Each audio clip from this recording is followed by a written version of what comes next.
चलिए देखिए आगे। ठीक है, तो हम लोग विभव के पढ़ लिए। अब जो लगाएंगे डेरिवेशन, वो लगाएंगे कैपेसिटेंस के, मतलब कि संधारित्र के। ठीक है, तो एक एक टॉपिक है कि हम अच्छे से पढ़ाते हैं आपको, और एक एक चीज आप अच्छे से समझते रहिए कि किसके डेरिवेशन कैसे लग रहे हैं। ठीक बच्चा, तो जो हम अभी तक पढ़े हैं वो हमारा क्या था, विद्युत क्षेत्र के पढ़े, विद्युत क्षेत्र की तीव्रता के मतलब पढ़े, विभव के पढ़े, गॉस की प्रमेय के पढ़े। अब हमारी बारी बच्चा आती है संधारित्र के न्यूमेरिकल, तो मतलब कि संधारित्र जो हमारा कैपेसिटेंस चैप्टर है, संधारित्र की धारिता चैप्टर है, उसमें कौन कौन से डेरिवेशन आते हैं वो सारे डेरिवेशन मैं आपको पढ़ा देता हूँ। ठीक है, तो बहुत ध्यान से, बहुत प्यार से बच्चों पढ़ना। कुल मिलाकर बोर्ड एग्जाम बहुत नजदीक आ रहा है, तो कुल में डरना शुरू कर दो, डरो। ठीक है, क्योंकि डरोगे नहीं तो मजा नहीं आएगा। ठीक है, बोर्ड एग्जाम बहुत करीब आ गए हैं, जैसे आप देख रहे हो बहुत कम दिन बचे हैं, जितने भी दिन बचे उनमें अच्छे से पढ़ लो। ठीक है बच्चा, तो चले आगे। देखो बच्चा, आगे क्या है हमारा, संधारित्र की तथा परावर्तन की बात करें तो संधारित्र में सबसे पहले एक छोटी सी चीज आती है, हम बहुत छोटे से शुरू करेंगे इसको। संधारित्र में पहले क्या पढ़ेंगे हम लोग, संधारित्रों का संयोजन पढ़ेंगे। संधारित्र में धारिता का संयोजन, संधारित्र में धारिता का संयोजन, कॉम्बिनेशन ऑफ कैपेसिटेंस, धारिता का संयोजन। तो इसका कॉम्बिनेशन कैसे होता है वो ध्यान से समझना आप। तो इसमें क्या करते हैं, इसका संयोजन जो होता है दो तरीके से होता है। एक होता है हमारा श्रेणी क्रम सीरीज में, और एक होता है हमारा पैरेलल में, मतलब कि समांतर क्रम संयोजन। ठीक है, कभी कभी पूछ लेता है, ठीक, ज्यादा नहीं पूछा गया है लेकिन कभी कभी पूछ लेता है। और दूसरी बात, इसका जो हमारा यूज है बच्चा वो कहाँ है, दूसरी बात इसका यूज कहाँ है हमारा बच्चा, ये इसका यूज होता है आपका न्यूमेरिकल में। न्यूमेरिकल में आप ध्यान देंगे, लेकिन वहां यहाँ पर ये भी आपको ध्यान देना है कि कहाँ पर क्या चीज आ रही है, ध्यान देना है यहाँ पर। इसमें क्या होता है बच्चा, एक फॉर्मूला आपको याद रखना है, Q बराबर CV। इसी से पूरा पूरा हमारा मैटर सॉल्व होगा। Q बराबर है CV। ठीक है, तो Q देखो बच्चा बहुत ध्यान समझना। पहला अगर हम ले लेते हैं, ठीक है, ये हो गया, दूसरा हो गया, तीसरा हो गया, ये C1 है, ये C2 है, ये C3 है, ये हमारा पहला V1 है, ये V2 है, और ये V3 है। ठीक, ये सॉरी श्रेणी क्रम की बात कर रहे हैं हम, श्रेणी क्रम में जुड़े हैं। ठीक है, ये बच्चा हमारा किस में जुड़े हैं, श्रेणी क्रम में जुड़े हैं, मतलब सीरीज में। तो इसको इधर इधर कर लेते हैं, कोई बात नहीं, इसको इधर भी समझा सकते थे, और चित्र में इधर हो गया, तो श्रेणी क्रम का इधर कर लो, समांतर का इधर कर लो, कोई दिक्कत नहीं। ठीक है, चित्र उधर बन गया ना, अब या फिर इसको मिटा के चित्र इधर बनाए, तो बात वही है। तो उसको श्रेणी से पहले तुमको श्रेणी क्रम का समझा देते हैं। तो श्रेणी क्रम में जुड़ा तो यहाँ पर आवेश का चार्ज क्या हो जाएगा, क्यों हो जाएगा, यहाँ पर भी क्या हो जाएगा, क्यों रहेगा, यहाँ भी क्यों रहेगा, यहाँ भी क्यों रहेगा, चार्ज क्या रहेगा, समान रहेगा। और इसमें फार्मूला हमारा क्या था, V बराबर होता है, V बराबर क्या फार्मूला बन जाएगा, Q अपॉन C बन जाएगा। और अगर V1 के लिए लिखो तो V1 बराबर क्या आ जाएगा, Q अपॉन C1 आ जाएगा। ऐसे V2 बराबर क्या आ जाएगा, Q अपॉन C2 आ जाएगा। और ऐसे V3 बराबर क्या आ जाएगा बच्चा, Q अपॉन C3 आ जाएगा। अब टोटल भी निकाल ले तो V बराबर क्या आ जाएगा, V1 plus V2 plus V3 आ जाएगा। तो V बराबर हमारा हो जाएगा क्या, V की वैल्यू लिख दो, देखो V की वैल्यू क्या है, Q अपॉन C है, बराबर V1 की वैल्यू क्या है, Q upon C1 plus Q upon C2 plus Q upon C3 हो जाएगा। अब सब में देखो क्या कर लेते हैं, Q हम निकाल लेते हैं, तो Q अपॉन C बराबर क्या हो जाएगा, Q कॉमन मिल जाएगा, तो 1 upon C1 plus 1 upon C2 plus 1 upon C3 हो जाएगा। तो Q कैंसिल हो जाएगा, 1 अपॉन C बराबर क्या हो जाएगा, 1 upon C1 plus 1 upon C2 plus 1 upon C3। ये श्रेणी क्रम में होता है, सीरीज में होता है। ठीक है, अगर पैरेलल की बात करें तो समांतर क्रम में, समांतर क्रम में क्या होता है हमारा, ऐसे ध्यान देना बच्चा। यहाँ पर देखो क्या हो जाता है कि हमारा जो पोटेंशियल होता है वो इक्वल होता है सब जगह, मतलब पोटेंशियल हमारा V क्या रहेगा, हर जगह इक्वल रहेगा, मतलब V हमारा इक्वल रहेगा। बाकी जो हमारा ये होगा ये तीनों जगह बदल जाएगा, पहले में यहाँ पर देख दिखा देंगे, दूसरा और तीसरा हो जाएगा। ठीक, तो बहुत ध्यान समझना, सॉरी, ठीक है। तो यहाँ पे क्या हो जाएगा बच्चा, बहुत ध्यान से समझ लो बस, हल्का सा C1 है, C2 है, C3 है, ज्यादा इंपॉर्टेंट है इसलिए यहाँ पे ज्यादा ध्यान नहीं दे रहे हैं। Q1 Q2 और Q3 हो जाएगा। ठीक है, तो यहाँ पर देखो इसके लिए मामला क्या हो जाएगा, समांतर क्रम में V बराबर क्या हो जाएगा, या फिर Q बराबर लगा लो, Q बराबर क्या होता है, CV होता है। तो यहाँ पर Q1 निकालोगे तो क्या आएगा, C1 भी आएगा, Q2 बराबर क्या आएगा, C2 भी आएगा, और Q3 बराबर क्या आ जाएगा, C3 भी आ जाएगा। टोटल Q निकाल लो, Q बराबर Q1 plus Q2 plus Q3 हो जाएगा। तो Q बराबर क्या है, CV बराबर है C1V plus C2V plus C3V। तीनों में कॉमन क्या बच्चा मिल जाएगा, V, तो ब्रैकेट में बच जाएगा C1 plus C2 plus C3, और ये हमारा V कैंसिल हो जाएगा। C बराबर हमारा क्या आ गया, C1 प्लस C2 और प्लस C3। तो ये हमारा एक डेरिवेशन, इसका फॉर्मूला आ गया। ये आ गया बच्चा हमारा श्रेणी क्रम का, ये आ गया समांतर क्रम का। दोनों फॉर्मूले इस प्रकार होंगे, ठीक है।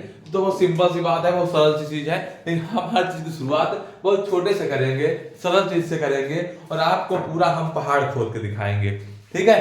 तो पहले अभी मिट्टी खोदिए, ठीक है, फिर पहाड़ खुदवा देंगे। मन लगाओ कि मैं एक बात बार बार समझा रहे हैं, बहुत टाइम बहुत कम बचा है, उसमें आप जितनी तुम्हारे अंदर क्षमता, जितनी पावर है, वो सब झोंक दो। अब कुल मिला के बात है, आग एकदम लग जाए तुम्हारे अंदर, ये समझ लो कि बस आखिरी है तुम्हारा। तुमको जब हम देखे तुम एकदम रोते हुए लगो हमको, इतना ज्यादा पढ़ो, ठीक है। आंखें एकदम धस जाए, ठीक है। बादाम खा लो, उसके लिए आंखें फिर से उभर आएंगी, निखार फिर से ले आओगे, लेकिन पढ़ लो कुल मिलाकर, ठीक है।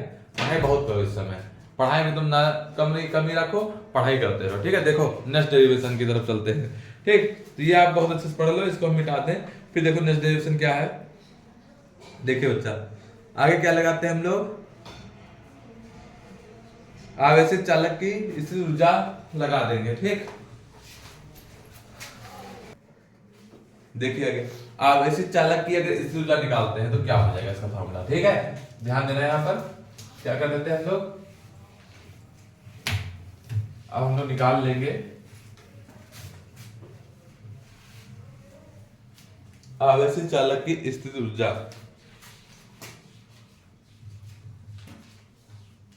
आवेशित चालक की स्थितिज ऊर्जा। अगर आपसे पूछा जाए पोटेंशियल एनर्जी पूछी जाए, ठीक है, किसकी, कंडक्टर की, ठीक, पोटेंशियल एनर्जी ऑफ कंडक्टर पूछा जाए तो क्या होगा, कंडक्टर, ठीक है। कंडक्टर बोलो चाहे कैपेसिटेंस। अब आवेशित चालक है, ठीक है, तो चालक हम समझ रहे हैं, संधारित्र की अगर निकाल ले तो कैपेसिटेंस तो आएगा ही, ठीक है। तो यहाँ पर हमारा जो कंडक्टर है वो चार्ज है, उसमें कंडक्टर चार्ज है, मतलब उसमें क्या है, आवेशित है चालक, ठीक। तो देखो संधारित्र की बात कर रहे हैं, संधारित्र में निकालना है, मतलब कि कैपेसिटेंस में ही निकालना है। तो हम लोग एक फॉर्मूला पढ़ेंगे क्या, कि कार्य बराबर क्या होता है, बहुत बार पढ़ चुके हैं, लेकिन यहाँ पर थोड़ा फॉर्मूला बल गुणे विस्थापन नहीं लगेगा, क्योंकि यहाँ बल की बात नहीं होगी। यहाँ पर W बराबर क्या होता है, V इंटू क्यू होता है, क्या होता है, विभव इंटू आवेश होता है। क्या होता है बच्चा, विभव इंटू आवेश होता है। ये फॉर्मूला कहाँ से आ गया, ये फॉर्मूला हम लोग पढ़ के आए हैं लेसन से, V बराबर होता है W अपॉन क्यू। क्या होता है, V बराबर होता है W अपॉन क्यू। तो W बराबर क्या हो जाएगा, V इंटू क्यू हो जाएगा। W मतलब कार्य, वर्ग बराबर हो जाएगा पोटेंशियल इंटू चार्ज, ठीक है, आवेश, ठीक। तो बात समझना, अगर यहाँ पे विभव निकाले हम, तो विभव क्या होता है, उसको बोलते हैं एवरेज पोटेंशियल। एवरेज पोटेंशियल अगर निकालना हो तुमको, एवरेज पोटेंशियल कैसे निकालेंगे, एवरेज पोटेंशियल की बात करें, मतलब औसत विभव की बात करें, तो क्या हो जाएगा बच्चा हमारा, ये 0 से शुरू होता है और कहां पर खत्म, V पर खत्म होता है, और एवरेज निकालने के लिए उससे 2 से भाग कर देंगे, 2 है 2 से भाग कर देंगे, तो हमारा जो विभव आ जाएगा क्या आ जाएगा, V अपॉन 2 आ जाएगा। W बराबर, इसको कार्य को W से लिखते हैं, विभव हो गया V अपॉन 2, और चार्ज को लिखते हैं Q से। तो W ही क्या होती है, ऊर्जा होती है, तो U बराबर क्या हो जाएगा, हाफ बाहर हो जाएगा, V और Q का गुणा कर दो तो हो जाएगा QV, ठीक है, ऐसे लिख सकते हो। तो U बराबर हो गया हाफ QV।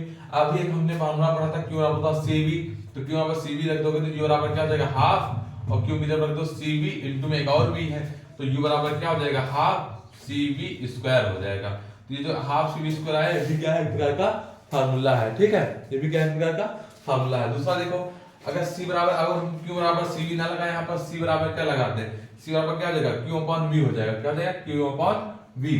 तो C की जगह अगर हम Q अपॉन V लगा देते हैं तो U बराबर क्या आ जाएगा हमारा, हाफ C की जगह क्या लगाते हैं, Q अपॉन V, ठीक है, इंटू में, अच्छा ये ना लगाओ, इसकी जब तुम यहाँ पर रख लो एक और, तो वही बन जाएगा ना, फिर U बराबर हाफ QV ही बन जाएगा। तो हमने Q बराबर CV रख दिया, इस बार क्या रखो, V बराबर रख दो, V बराबर क्या हो जाएगा, V बराबर हो जाएगा Q बटे C, V बराबर क्या हो जाएगा, Q बटे C हो जाएगा, ठीक। तो देखो क्या हो जाता है, U बराबर हाफ Q, और V की वैल्यू क्या रखते हैं, Q अपॉन C, V की जगह Q अपॉन C रख दें, तो U बराबर क्या हो जाएगा, हाफ Q का गुणा हो जाएगा Q स्क्वायर अपॉन C। तो ये हमारा एक फार्मूला बन गया। तो दोनों फार्मूले किसके हैं, पोटेंशियल एनर्जी के हैं, और बहुत ज्यादा इंपॉर्टेंट है, क्योंकि इसका जो प्रयोग हमारा बच्चा होता है वो किसमें होता है, न्यूमेरिकल में। न्यूमेरिकल की डेरिवेशन बहुत ज्यादा जरूरी है, ठीक है। चलो देखते हैं आगे। चलो आगे देखो, ठीक है। तो अब हम निकालेंगे, ये तो होगी बच्चा स्थिर ऊर्जा की बात। जो फार्मूला आपका है U बराबर हाफ CV स्क्वायर, इसको याद रखना, बहुत ज्यादा इंपॉर्टेंट फार्मूला है, ठीक है। अब तो आ गई हमारी एनर्जी निकल आई। अब हम क्या निकालेंगे बच्चा, अब हम लिखेंगे अगली हेडिंग डाल लो कि ऊर्जा घनत्व का फार्मूला। ऊर्जा घनत्व का हम शॉर्ट में बोल रहे हैं, पूरा हेडिंग नहीं ले रहे हैं। ऊर्जा घनत्व अगर आपसे कहीं पूछता है, ऊर्जा घनत्व मतलब एनर्जी डेंसिटी, तो इसको हम कैसे डेरिवेट करेंगे। देखो बच्चा, इसको डेरिवेट करने के लिए अभी हमने पढ़ा है U बराबर होता है हाफ CV स्क्वायर, होता है हाफ CV स्क्वायर होता है। अब यहाँ पर C है और B है। अच्छा, ऊर्जा घनत्व तो होता क्या है, मतलब एनर्जी डेंसिटी होता क्या है। अगर एनर्जी को उसकी डेंसिटी से, मतलब वॉल्यूम से मतलब उसके आयतन से, मतलब ऊर्जा बटे आयतन ही क्या होता है हमारा, ऊर्जा बटे आयतन मतलब एनर्जी अपॉन वॉल्यूम ही क्या होती है हमारी, एनर्जी डेंसिटी होती है। एनर्जी डेंसिटी मतलब छोटा यू से लिखा जाता है, इसको किससे लिखते हैं, छोटे से लिखते हैं। ऊर्जा घनत्व का तुमको निकालना है तो U अपॉन AD कर दो। A यहाँ पर क्षेत्रफल है, D दूरी है, दोनों को मिला के डिस्टेंस है तो एरिया है, दोनों को मिला के क्या बोल देते हैं, आयतन मतलब वॉल्यूम बोल देते हैं, ठीक है। तो ये हमारा U अपॉन AD कर देंगे तो हमारा छोटा U बन जाएगा। अब यहाँ पे आया है C बराबर फॉर्मूला क्या होता है, C बराबर होता है epsilon not D upon A होता है। क्या होता है बच्चा, C बराबर होता है epsilon not A upon D upon, अच्छा A अपॉन D होता है ना। C बराबर क्या होता है एप्सिलॉन नॉट, ऊपर A होता है, सॉरी A नीचे होता है D। C बराबर होता है epsilon not A upon D होता है। और B बराबर क्या होता है बच्चा, B बराबर बहुत फेमस फार्मूला है, बहुत बार हमने रिपीट किया है। B बराबर होता है इनटू D। मेरे आपको फार्मूले तो नहीं भूलने, अगर ये चीज भूल जाओगे तो दिक्कत होगी। तो आपको याद रखना C की वैल्यू क्या रखोगे, A epsilon not upon D या फिर epsilon not A upon D, और B बराबर रख दोगे E अपॉन D। बस यहाँ उठा के रख दोगे, काम हो गया। ये हाफ बाहर करो, C की जब क्या ले आओगे, C की जब ले आओगे epsilon not A upon D, ठीक है, इनटू में V का स्क्वायर, तो E का स्क्वायर इनटू D का स्क्वायर। एक D से एक D कैंसिल, तो U बराबर क्या आ गया, half epsilon not A into में है E स्क्वायर और साथ में बचा D। तो इतना हो गया। उसके बाद हमने कहा ये तो बड़ा वाला U है, अगर इसको छोटे वाले U में बदलना है, मतलब कि ऊर्जा घनत्व में बदलना है, तो क्या कर देंगे, हम AD से भाग कर देंगे। तो AD से दोनों तरफ क्या करते हैं, डिवाइड करने पर, मतलब भाग करने पर, तो भाग कर देंगे बच्चा, तो क्या हो जाएगा U के बटे में AD, तो इधर भी AD आ जाएगा, है ना। तो epsilon not A E square D upon में क्या आ जाएगा AD। तो इधर से U अपॉन AD मिलके क्या बन जाता है बच्चा, छोटा U बन जाता है, तो ऊर्जा घनत्व तो बन जाता है, energy density. Epsilon not 1/2 A से A कट, D से D कैंसिल, तो क्या बचा, एप्सिलॉन नॉट बचा, क्या बचा, एप्सिलॉन नॉट बचा और बचा E स्क्वायर। तो U बराबर क्या आ गया, half epsilon not E square जो आ गया बच्चा, और किसका फार्मूला आ गया, एनर्जी डेंसिटी का, मतलब ऊर्जा घनत्व का फार्मूला आ गया। इसको हम लोग इस प्रकार कर लेंगे, ठीक है बच्चा। तो बहुत ध्यान समझते रहना इस चीज को, जहां भी दिक्कत आए तो बताना, ठीक है। देखिए आगे, इसको ध्यान से नोट कर लो, उसका चलते हैं आगे हम लोग। देखो आगे क्या है, एक डेरिवेशन बहुत अच्छे से नोट कर लेना, ठीक, कि दिक्कत ना आए। किसी भी डेरिवेशन में अगर दिक्कत आए तो कमेंट में बताना बच्चा, हम बता देंगे। बाकी आप लोग पढ़ते रहो ध्यान से बस। देखो आगे,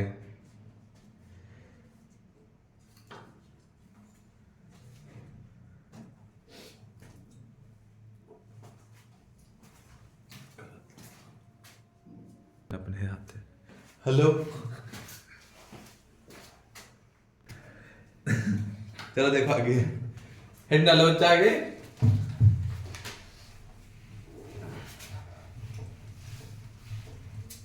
देखो अगले दिन डाल लो, आवेशित समांतर प्लेट की संधारित्र की प्लेटों के बीच लगने वाला बल, ठीक है। संधारित्र की मतलब कैपेसिटेंस की अगर दो प्लेट हैं तो उनके बीच जो फोर्स लगेगा, एक्टिंग फोर्स, वो हमें फाइंड करना है। तो दो संधारित्र की प्लेटों के बीच लगने वाला बल, तो संधारित्र की प्लेटों के बीच लगने वाला बल, संधारित्र की प्लेटों के बीच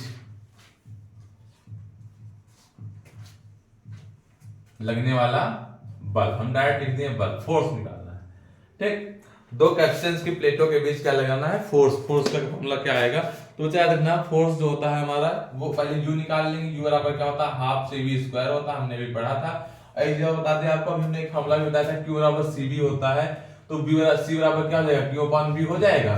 तो सी का मान अगर यहाँ पर रख देते तो यू का एक और फॉर्मूला बन गया था, कौन सा, क्यू अपॉन बी इंटू में बी स्क्वायर है तो बी कैंसिल हो जाएगा, तो एक आ जाएगा फॉर्मूला हाफ क्यू बी, तो ये भी यू का फॉर्मूला था। अभी यू बताओ, अगर हमने पढ़ा था v बराबर ईडी तो क्या गलत है, बताओ। अभी हमने बताया था v बराबर क्या होता है, ईडी होता है, तो वहां पर रख दो बच्चा, तो u बराबर एक और फॉर्मूला, ये v है बच्चा, ये v मतलब पोटेंशियल वाला, मतलब विभव वाला, ठीक है, और ये u है, u मतलब ऊर्जा एनर्जी वाला, तो ये हाफ है और q है इनटू में v की जब क्या रख देंगे ईडी, ठीक है, ये रख दिया हमने।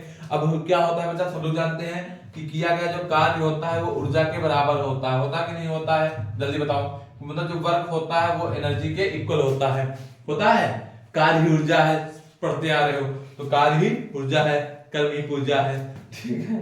तो W बराबर ये हो जाएगा, W क्या होता है बच्चा, बल गुणे विस्थापन होता है, FD होता है ना, फोर्स इनटू डिस्प्लेसमेंट होता है, इक्वल टू U तो हमारा पता है क्या आया है, half Q into E into D, दोनों से डी कैंसिल, तो F बराबर फॉर्मूला बच्चा क्या आ गया, हाफ Q इंटू E आ गया।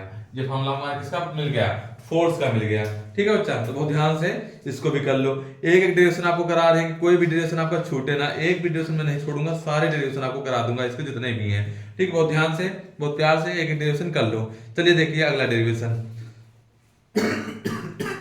ठीक, देखो, तो ये था फोर्स निकालने का, मतलब बीच उसके बल लगने वाला बल निकाला था। अब देखो बात करते हैं हम लोग किसकी, अब हम लोग बात करेंगे कि समांतर प्लेट संधारित्र की धारिता, अगर हमको निकालना हो समांतर प्लेट संधारित्र की धारिता, आप इंग्लिश में बता रहे हैं क्या कहते हैं, समांतर प्लेट संधारित्र की धारिता। देखो हम फिर से बता रहे हैं, डेरिवेशन बहुत सारे पढ़ोगे, लेकिन आपको कंफ्यूज नहीं होना किसमें हम लोग क्या करें। अब पूछेगा बल तो धारिता थोड़ी नहीं पूछेगा, फोर्स तो कैपेसिटेंस थोड़ी नहीं निकाल देंगे, जो हमसे पूछेगा हम वो चीज निकाल लेंगे। अब धारिता पूछा, धारिता मतलब कैपेसिटेंस मतलब सी पूछा है, तो हमसे क्या मतलब है कि फोर्स वाला ना लगेगा ना एनर्जी वाला लगेगा, तो 100 इसमें लगेगा, तो जो लगेगा वो ध्यान से तैयार करो, एक चीज अलग अलग तरीके से पढ़ो। हमसे इसमें पूछा अगर दो पैरेलल प्लेट हो तो उनके बीच जो कैपेसिटेंस होगा वो क्या होगा, दो पैरेलल प्लेट का कैपेसिटेंस, मतलब बोलते हैं capacitance of two parallel plate, दो कैपेसिटेंस हुए, ठीक है, तो दो पैरेलल प्लेटों के बीच का कैपेसिटेंस निकालना है, मतलब कि संधारित्र निकालना है, धारिता निकालना है, ठीक। चलिए देखिए क्या कर लेते हैं हम लोग, सबसे पहले देखो एक फॉर्मूला हम लोग याद कर लेते हैं कि क्या होता है हमारा, Q बराबर होता है, सॉरी E बराबर होता है, तो फॉर्मूला जो हम आपको बता रहे हैं अलग से वो आपको याद रखना है क्योंकि इसी से आपका काम चलने वाला है, ठीक है। Q बराबर होता है A एप्सिलॉन नॉट। अब बात समझना थोड़ी सी, मान लिया दो प्लेट है, ये पॉजिटिव है ये नेगेटिव है, इनके बीच की दूरी क्या है, d है। तो अगर क्या रखते हैं, अगर मान लिया k, क्या बोलते हैं, k को क्या बोलते हैं, परावर्तांक, परमेबिलिटी, ठीक है, तो भाई जो भी अंग्रेजी में बोलते हो, तो k होता है, जैसे कि हमारा फॉर्मूला में क्या आया था वहां पर यूज हुआ था, तो k E बराबर होता है Q upon A epsilon not formula होता है। अगर हम यहाँ पर k मान लेते हैं, परावर्तांक मान लेते हैं, k है तो परावर्तांक यहाँ पर k ले लिया, और एक फॉर्मूला क्या बन जाएगा, जो हमारा ये ना हो, मतलब ये हमारा e हो गया, और जब हमारा क्या हो जाए Q अपॉन क्या हो जाए, k हटा दिया जाएगा तो क्या बचेगा, A एप्सिलॉन नॉट बचेगा कि नहीं बचेगा, तो दो हमने निकाल लिया, हमारा क्या हो जाएगा, एक हो जाएगा E बराबर क्या, Q upon A epsilon not, दूसरा हो जाएगा Q upon A epsilon not, ठीक है। अब हमको निकालना क्या है, धारिता, धारिता का फॉर्मूला क्या होता है, जल्दी बताओ। अच्छा, धारिता बराबर क्या होता है, C बराबर होता है Q अपॉन V, होता है कि नहीं होता है, Q बराबर C भी जैसे होता है वैसे। अब हमको क्या चाहिए, V चाहिए, तो V हम कहां से निकालेंगे, E इंटू D से निकालेंगे, और E हमने पहले ही पता निकाल लिया है, Q अपॉन क्या निकाल लिया है, K A epsilon not into में D, ये निकाल लिया है कि नहीं निकाल लिया, तो Q की वैल्यू V की वैल्यू निकाल ली, अब यहाँ रख दो आके, तो C बराबर क्या हो जाएगा, Q अपॉन V, V की वैल्यू क्या है, Q इंटू D अपॉन में K A epsilon not, Q Q cancel, ये पूरा सिरा ऊपर चला जाएगा, तो C बराबर क्या आ जाएगा, K A epsilon not upon में आ गया D, D बचा था Q Q तो कैंसिल, ये पूरा ऊपर चला गया, तो C ये आ गया। जब K हमारा नहीं होगा तो हमारे क्या क्या हो जाएगी, कैपेसिटेंस, मतलब कि ये अलग था, इससे नहीं मतलब हमको, ठीक है। तो देखो अब अगर इसको C माना था, इसको C नॉट मान लो, K हटा दो, तो K हटने पर हमारा क्या फॉर्मूला बचेगा, ये हो जाएगा A epsilon not upon D। ये जब हमारा परावर्तांक होगा उसके लिए फॉर्मूला है, मतलब के जब होगा तब उसके लिए, और ये जब के नहीं होगा मतलब कि परावर्तांक नहीं होगा उसके लिए फॉर्मूला है। तो अगर हम इसको इक्वेशन फर्स्ट मान लें, इसको इक्वेशन सेकंड मान लें और दोनों को डिवाइड कर दें, तो क्वेश्चन भी पूछता है परावर्तांक के मतलब कि जब परावर्तांक हो तब का सी कैप्टेंस और बाद का सी में रिलेशन का फॉर्मूला क्या आता है, तो उसके लिए इसको याद रखना, ठीक है। देखो सी के बटे में क्या आ जाएगा, सी नॉट आ जाएगा, इस सी के बटे में ये सी नॉट आ जाएगा, इसके बटे में वो चला जाएगा। देखो क्या करते हैं, के ए एप्सिलॉन नॉट अपॉन में क्या है, डी है। अब इनटू में कर दो तो इनटू में क्या करने से हो जाता है, पलट जाता है, ये आ जाएगा आपका ए एप्सिलॉन नॉट, तो ये पूरा पूरा कैंसिल, डी डी कैंसिल, तो सी अपॉन सी नॉट बराबर क्या आ गया, के बचा, या फिर सी बराबर क्या करते हैं, के सी नॉट, तो ये आपका क्या आ गया, रिलेशन का फॉर्मूला आ गया। इसको आप लोग याद रखिएगा, ठीक है। तो इसमें जो के होता है क्या होता है, परावर्तांक होता है, ध्यान में रखिएगा। यहाँ पर दो प्लेटें हैं ए और बी, ठीक है, इसके बीच जो है बीच की दूरी डी है, उसके हिसाब से हमने यहाँ पर जो फॉर्मूला बनाया वो क्या बन गया, सी बराबर के ए एप्सिलॉन नॉट डी बन गया। अगर परावर्तांक नहीं होगा तो A epsilon not upon D आएगा, ठीक है। इसको हमने सी नॉट से मान लिया, इसको सी मान लिया, दोनों को डिवाइड कर दिया, दोनों में रिलेशन सी और सी नॉट में रिलेशन का फॉर्मूला मिल गया। ये बहुत पूछा जाता है कि सी और सी नॉट में रिलेशन का फॉर्मूला क्या होता है, तो यही होगा, ठीक है। तो बहुत ध्यान से इसको कर लेना। चलते हैं हम आगे नेक्स्ट क्वेश्चन पर। देखो बच्चा अगला क्या है, हमसे पूछा है, अगला हमसे क्या डेरिवेशन में पूछा है, वो ध्यान से समझेंगे उसको भी। देखो क्या कहा है, अगले डेरिवेशन में हमसे कहा है कि बताओ समांतर प्लेट की संधारित्र की धारिता, समांतर प्लेट संधारित्र की धारिता जब उनके बीच क्या रखी हो, उनके प्लेटों के बीच आंशिक रूप से परावैद्युत पदार्थ रखा हो। क्या रखा हो, परावैद्युत पदार्थ रखा हो। धारिता निकालनी है, हम शॉर्ट में लिख रहे हैं, पूरी लाइन बोल दिए हैं। धारिता जब उनके बीच क्या रखा हो, जब उनके बीच क्या रखा हो, परावैद्युत पदार्थ रखा हो, मतलब परावैद्युत पदार्थ मतलब के रखा हो, ठीक है। आप परावैद्युतांक को हम इंग्लिश में नहीं बोलेंगे एक बार बोले बस, इंग्लिश मीडियम में खुद सर्च मारे परावैद्युतांक को क्या कहते हैं इंग्लिश में, ठीक। जो के होता है तो उसके कुछ अंग्रेजी कुछ अटपट है, वैसे अब है स्पष्ट बोलो एकदम, डाइलेक्ट्रिक होता है, डाइलेक्ट्रिक बोलते हैं, हाँ डाइलेक्ट्रिक बोलते हैं, ये सही। वैसे हम डाई बोलने जा रहे थे, तुम लोग बोले वो म्यू नॉट को शायद बोलते हैं, म्यू को बोलते हैं, हाँ तो ऐसा होता है, इतना भी कमजोर नहीं, लेकिन उसको कुछ अलग तरीके से कहते थे इसलिए हम नहीं बोले ठीक है। डाइलेक्ट्रिक बोलते हैं, ये सही बोल रहे हो, ठीक है, उसको म्यू को बोलते हैं। चलो कोई बात नहीं, जो हुआ अच्छा हुआ, जो होगा वो भी अच्छा होगा, ठीक है। हिंदी मीडियम वाले ध्यान सुनते रहे, इंग्लिश मीडियम में काम चलाते रहे, ठीक है। तो धारिता क्या निकालनी है, जब उसके बीच वही डाइलेक्ट्रिक मैटर, अब हमसे पूछ लो अच्छे से हम बता देंगे, ठीक है। हमें कैपेसिटेंस निकालना है, फिर से समझ लो, कैपेसिटेंस ऑफ कैपेसिटी निकालना है कब, जब प्लेटों के बीच क्या हो, डाइलेक्ट्रिक मैटर हो, जब क्या हो, डाइलेक्ट्रिक मैटर हो, उसको तो हमारा क्या होगा, सी का मान क्या होगा, तो वो ध्यान समझेंगे। इसमें भी देखो मान लेते हैं कि दो प्लेटें हैं बच्चा, एक ये होगी प्लस की प्लेट, एक प्लेट और मान लिया ये माइनस की प्लेट हो गई, इस प्लेट का नाम ए, इस प्लेट का नाम बी, इसके बीच हमसे कह रहा है एक रख देते हैं पट्टी, पट्टी खाने वाले नहीं ठीक है। इसका नाम, इसकी चौड़ाई मान लिया टी है, प्लेटों के बीच की चौड़ाई टोटल क्या है, डी, ठीक, टोटल चौड़ाई क्या है, डी है, ठीक। तो एक बात चीज बताओ, ये हमारा के वाला हो गया पदार्थ, ठीक। बाहर मान लिया ई नॉट है, अंदर क्या है, ई है, बाहर वाले पदार्थ का क्या मान लिया, ई नॉट, अंदर वाले का मान लिया ई है। तो एक चीज बताना बच्चा को ध्यान से कि अगर हम ई बराबर फॉर्मूला यूज करें, अभी हमने लिखा था ई बराबर होता है बच्चा क्या, ई बराबर क्या होता है, Q upon A epsilon not होता है कि नहीं होता है, ई बराबर क्या होता है, Q upon A epsilon not होता है। लेकिन ये ई कौन सा है बच्चा, ये ई बाहर वाले पदार्थ का है, जब ई नॉट होगा, जब क्या होगा बच्चा, ई नॉट होगा। अगर हम ई खाली लिखेंगे तो ई बराबर क्या आ जाएगा, क्यू अपॉन ए, के आगे लग जाएगा, ए एप्सिलॉन नॉट ये अलग हो जाएगा, ठीक है। तो के हमारे आगे लग जाएगा तो ई हो जाएगा, क्योंकि ई हमने के वाले पदार्थ के लिए, डाइलेक्ट्रिक के लिए, मतलब परावर्तांक के लिए माना है, तो इसलिए इसके लिए हम जब फॉर्मूला लिखेंगे तो के आएगा, इस ई नॉट के वाले के लिए लिखेंगे तो ये नहीं आएगा। ये वायु वाले भाग के लिए है और ये हमारे एयर के लिए है, ये हमारा है डाइलेक्ट्रिक के लिए, तो कि परावैद्युत पदार्थ के लिए है, ठीक है। बहुत ध्यान समझना, तो बच्चा बहुत ध्यान समझना, एक टोटल इसकी लंबाई जो दूरी है डी है, ये इतनी चौड़ाई इसकी टी है, तो जितना भाग बाहर बचा उसकी चौड़ाई कितनी बचेगी, डी माइनस टी बचेगी, क्या बचेगी, डी माइनस टी बचेगी, नहीं बचेगी, पूरे में से उस टी को हम माइनस कर देंगे और डी माइनस टी बचेगी बाहर वाले की। तो बहुत ध्यान समझना, अगर हम इसका क्या निकालें, हमको निकालना सी है और सी निकालने के लिए हमको क्या चाहिए सकता हूँ, ये सी निकालना, सी बराबर क्या होता है, क्यू अपॉन बी होता, अभी लिखा था। तो सी निकालने में हमें क्या चाहिए, बी चाहिए। टोटल बी जब हम निकालेंगे तो बी टोटल कहां से निकलेगा, विभव निकालो तो v1 प्लस v2 दोनों का जोड़ देंगे, एक बाई वाले भाग का, एक अंदर वाले भाग का, मतलब बाहर वाले भाग का। तो भी आप पहला v1 अगर लगाते हैं हम लोग तो क्या आ जाएगा, देखो ये हो जाएगा ई नॉट बाई वाले भाग का इनटू में ई वाले नॉट की दूरी, v बराबर क्या होता है बच्चा, बहुत ध्यान समझना बच्चा, बहुत छोटी चीज बता रहे हैं, v बराबर होता है e इनटू d, होता है कि नहीं होता है, v बराबर e इनटू d होता है। तो v बराबर e इनटू d होता है तो e लिखा, इसकी चौड़ाई कितनी, मतलब d क्या होगी, d माइनस t होगी, y वाले भाग की क्या होगी, d माइनस t होगी, तो खाली t नहीं लिखेंगे। और प्लस v2 वाले भाग की अगर बात करें तो यहाँ पर e है, यहाँ क्या है, e है, इसकी चौड़ाई कितनी, केवल t है, इसकी कितनी चौड़ाई, केवल t है।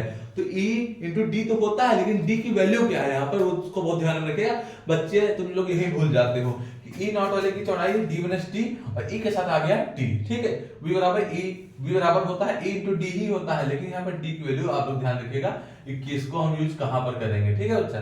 देखो आगे देखो, v बराबर हमारा क्या हो गया, e नॉट की बात करें तो फॉर्मूला क्या लिखा है, q a एप्सिलॉन नॉट, और ये हो गया d minus t plus e की वैल्यू क्या है, e की वैल्यू है q k a epsilon not into में हो गया t, दोनों में कॉमन क्या है बच्चा, q upon a epsilon not common है, तो ब्रैकेट में क्या बचा है, d माइनस t और प्लस का बचा t अपॉन k, यही तो बचा। तो क्योंकि बाहर कॉमन निकाल लिए हम लोग, तो ये b की वैल्यू निकल आई, अब भरा तो बस हो गया आंसर। तो c बराबर क्या बच्चा हो जाएगा, q अपॉन b, b की वैल्यू क्या है, q upon a epsilon not, bracket में है d minus t plus t upon k, तो यहाँ से q q कैंसिल हो जाएगा, तो c बराबर क्या बचेगा, ये बट्टे में बच रहा है, इसको ऊपर भेज दो, a एप्सिलॉन नॉट अपॉन में क्या बचा, d minus t plus t upon k, बस यही फार्मूला आ गया। बहुत बात समझ में नहीं बच्चा, बताओ जल्दी से, बात समझ में आ रही है कि नहीं आ रही है, a एप्सिलॉन नॉट बटे में बचा d minus t plus t upon k, ये जो निकल के आ गया फार्मूला किसके लिए आ गया। आज इसको दूसरे तरीके से भी पूछता है, जब कह दे कि दो प्लेटों के बीच एक टी चौड़ाई की पट्टी रख दी जाती है तो क्या होता है, जब टी चौड़ाई की पट्टी कहता तब भी यही डेरिवेशन है, ठीक है, इसमें टी का यूज भी हुआ है, ठीक है, कुछ बात याद रखना, ठीक है, बात समझ में आ रही। एक और डेरिवेशन बचा है, डेरिवेशन का उसको हमको अलग से थोड़ा हमको बताना पड़ेगा कि डेरिवेशन देखो बहुत बड़ा है, उसको हम कराए हैं, अगर आपको पूरा अच्छे से चैप्टर पढ़ना है तो जाइएगा धारिता वाले, संधारित्र की धारिता वाला चैप्टर खोलिएगा, उसमें एक एक न्यूमेरिकल है, एक एक डेरिवेशन है और एक एक थ्योरी है, थ्योरी और डेरिवेशन अच्छे से क्लियर कर लो। उसके बाद अगर यहाँ पे आप डायरेक्ट पढ़ रहे होगे, एकदम एग्जाम के नजदीक पहुंच गए होगे तो बढ़िया समझ में आएगा, क्योंकि आपको तब तैयार होगा, लगभग चीजें तैयार है तभी ये वीडियो देखिएगा, तो व्यू मत बढ़ाइए, कोई दिक्कत नहीं है, कोई दिक्कत नहीं, व्यू ना बढ़ाओ, लेकिन अगर फायदा ना मिले तो उसको ना देखो, है ना, जो फायदेमंद है उसको देखो, व्यू वहां पर बढ़ाइए जहां पर मतलब आपका फायदा हो। इस समय एकदम निर्मोही हो जाओ, एकदम स्वार्थी हो जाओ, ठीक है, क्योंकि ये चक्कर ना रहो कि हमारी वीडियो ना देखे तो हम गुस्सा आ जाएगा, ऐसी कुछ नहीं बात है, तुम लोग पढ़ो चाहे जैसे पढ़ो, कुल मिलाकर हम तो भला चाहते हैं, जैसे बनो वैसे पढ़ो, बस पढ़ाई कर लो, अगर ये चीज नहीं समझ में आ रही है तो तुम दूसरी चीज देखो, ठीक है, चाहे जहां देखो पढ़ो। हम अपनी कोचिंग में भी यही बात कहा करते हैं, अगर 2-3 दिन देखो हमसे पढ़ के नहीं हमारी बात समझ में आई, तुम दूसरी जगह पढ़ाओ, तुम कुल मिलाकर अपना भविष्य बर्बाद ना करो। ये ना सोचो कि अनुसर 10th में हमको पढ़ाए थे, अब इंटर के पास नहीं पढ़ेंगे तो अनुसर गुस्सा हो जाएंगे, ऐसी कोई बात नहीं है, हम गुस्सा नहीं होते हैं, हमको खुशी मिलती है जब हमारी कोचिंग से कोई जाता है, बोझा कम हो जाता है उतना, ठीक है। तुम जाओ प्लान पढ़ाई करो, कैसे भी पढ़ाई करो, भविष्य बनाओ, बस कहूँ भविष्य बनाओ, ठीक। चलो देखो, तो लास्ट चीज बची है, अगर हमसे कभी भी उभयनिष्ठ विभव पूछ लेता है, एक चीज बता देते हैं, उसके अब फार्मूला बता देंगे बस, ठीक है। देखो बच्चा, इस चीज को आपको क्या बता देंगे, फार्मूले बता देंगे, तो फार्मूला समझ लो। अगर हमसे कभी भी उभयनिष्ठ विभव पूछता है कि उभयनिष्ठ विभव क्या होता है, कॉमन विभव, उभयनिष्ठ विभव, कॉमन पोटेंशियल क्या पूछ लेता है, कॉमन पोटेंशियल पूछ लेता है, तो बच्चा फॉर्मूला इसका याद रखिएगा, हम डेरिवेशन अब नहीं करवाएंगे, C1 V1 plus C2 V2 होता है, अपॉन में क्या होता है, C1 प्लस C2 होता है, इसको बच्चा आप लोग याद रखिएगा। कभी भी अगर पूछा जाता है कि बताइए इसका क्या होता है, तो फॉर्मूला याद रखिएगा, C1 V1 plus C2 V2 upon, अगर पूरा डेरिवेशन आपको समझना है तो फिर से करें, एक चैप्टर पढ़ा है हमारा संधारित्र की धारिता वाला, क्लास 12 का पूरा वीडियो देख लो, उसमें बीच में आपका न्यूमेरिकल ये डेरिवेशन आ जाएगा, अच्छे से इसको लगा लोगे, ठीक है। और अगर आपसे स्थानांतरित आवेश पूछता है, कभी क्या पूछ लेता है, स्थानांतरित आवेश पूछता है, चार्ज, तो इसके लिए भी फॉर्मूला याद रखिएगा बच्चा, क्या होता है, Q से Q1 से Q डैश अगर निकालते हैं तो क्या आता है, तो इसको भी आप लोग फॉर्मूला का हम बता दे रहे हैं, बाकी आप लोग पढ़ लीजिएगा। C1 C2, क्योंकि फॉर्मूला क्यों बता रहे हैं कि आपके न्यूमेरिकल में ये सब काम आते हैं, ठीक है। V1 माइनस V2 अपॉन में कर देंगे C1 प्लस C2, ठीक है, तो इसको याद कर लीजिएगा, ठीक। आगे देखो, अगर ये नहीं पूछेगा तो एक ऊर्जा का भी पूछ लेता है, कुल ऊर्जा निकालने का, स्थिर ऊर्जा का, टोटल एनर्जी का जब पूछ लेता है, डेल्टा यू, ऊर्जा हाफ जिसको बोलते हैं, ठीक है। तो ऊर्जा का टोटल पूछता है ऊर्जा का, तो इसका फॉर्मूला याद रखिएगा, हाफ होता है C1 C2, ठीक, C1 C2 अपॉन में होता है C1 प्लस C2 और ब्रैकेट में होता है V1 माइनस V2 का होल स्क्वायर, ठीक। तो फॉर्मूले 3 बता दिए आखिरी में, ये आप लोग को याद रखना है। बाकी पूरा लेसन खत्म हो गया डेरिवेशन इसके, हम तो बताएंगे आपको नेक्स्ट लेसन के डेरिवेशन, ठीक है। तो बहुत मजे के साथ पढ़ते रहो, एकदम एंजॉय के साथ, ठीक है। चलिए आगे बढ़ते हैं, देखते हैं।